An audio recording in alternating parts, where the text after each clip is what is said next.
So in the second part of our language, it seems to be nice. It's all English now.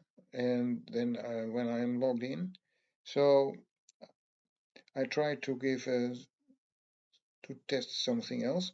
I'm trying to find an application. For example, here I type in Notepad, and then I can put my text in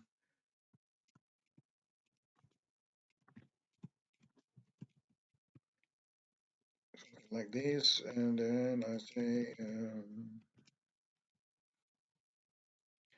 all these numbers, and then we'll give the at sign just above um, the number 2 of my keyboard, which is saying the at sign, but it's a wrong character that's now showing up. And that's therefore we have to change something else. We have to change the keyboard language. So we go next back to the settings, and then we go to the languages again,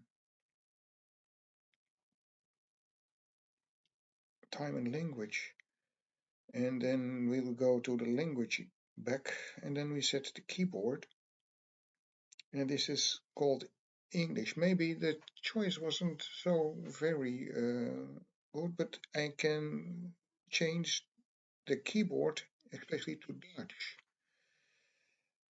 When we have done that, the Dutch is similar to the United States International Keyboard settings. I can type again and then